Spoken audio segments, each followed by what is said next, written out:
अस्सलामुअलैकुम दोस्तों, क्या हाल चाल है। सऊदी अरेबिया 1 साल वाले वीज़े के मतलब इन्फॉर्मेशन शेयर करेंगे जिस वीडियो में। और आपको मैंने पहले काफ़ी दफ़ा मुतनब्बे किया है कि वीज़ा अभी सस्पेंड है।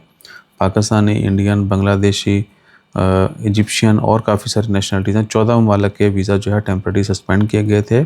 1 साल वाला वीज़ा स्पेशली वो लोग जो गल्फ़ में रहते हैं वो अलातूल ले लेते थे, उनको वो नहीं दिया जा रहा। सही है, क्योंकि अभी हज का सीज़न है। हज के बाद जो है 11 जून से ऑनवर्ड जो है मकामी एंट्री की इजाज़त होगी और उम्रा के लिए भी लोग जा सकेंगे।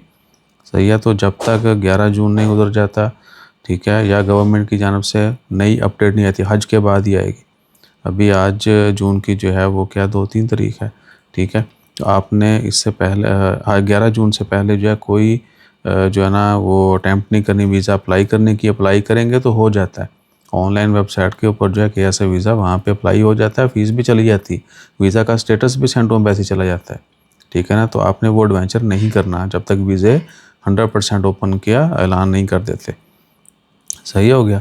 और उसके बाद एक्सपेक्टेड यही है कि जब उम्रा का हज गुजर जाएगा तो हज की वजह से इस दफ़ा काफ़ी ज़्यादा सख्तियाँ भी थी। इलीगल जो लोग हज करते हैं गैर कानूनी तरीके से चोरी छुपे, उनके ऊपर बड़ा क्रैकडाउन किया जा रहा है वहाँ पे।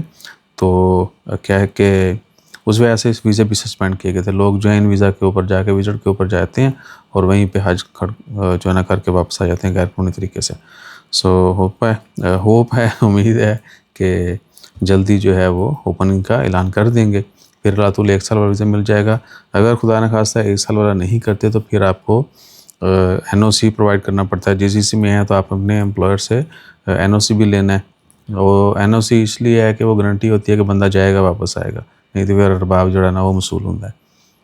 आप खुद भी अप्लाई कर सकते हैं वीज़ा, किसी के ज़रिए भी ले सकते हैं, लेकिन बस गारंटी होनी चाहिए कि जी आप जो है उम्रा का वीज़ा अगर आप लेते हैं तो आप जाएंगे सऊदी अरेबिया और विद इन टाइम आप वापस आ जाएंगे, वहाँ पे ओवर स्टे नहीं करेंगे। अगर कोई वहाँ रुक जाता है तो जिस बंदे ने भी स्पेशली उम्रा ग्रुप वाले लोग जो हैं वो कितना हज़ारों रियाल जुर्माने भरते हैं, तो वो भी हम भी ग्रुप में जो है लोगों को भेजते हैं, तो हम भी ये रिस्क नहीं लेते कि कोई बंदा वहाँ स्लिप हो तो 2500 रियाल जुर्माना देना पड़ता है, ठीक है। बंदे को उधर अलग जो है ना वो मसाइल का बाद में सामना करना पड़ेगा। सो इसलिए जो है गारंटी चाहिए होती है कि बंदा जाएगा वापस आएगा तो जो है हो, अदरवाइज़ नहीं। और अगर 1 साल वाला हो जाता है फिर कोई मसला नहीं है, फिर जो है वो उसमें 90 डेज़ का लिमिट होती है। अक्सर लोग जब बार बार आते जाते हैं और उसके ऊपर इतनी सिक्योरिटी के मसाइल भी नहीं है, ठीक है जी। बिरयानी बन रही है जितने गले नू आहो मसाले थे। सो अपना ख्याल रखिएगा, दुआ में याद रखिएगा। जब तक 100% खबर नहीं आ जाती आपने ये एडवेंचर नहीं करना वल्लाही, ठीक है ना। जल्दी मत करें क्योंकि एक तो एंट्री भी 11 के बाद मिलनी है, तो आप पहले करके क्या लेंगे। तब तक आज के फौरी बाद जो इंशाल्लाह नई अपडेट्स आ जाएंगी इंशाल्लाह। जज़ाकल्लाह, अल्लाह हाफ़िज़।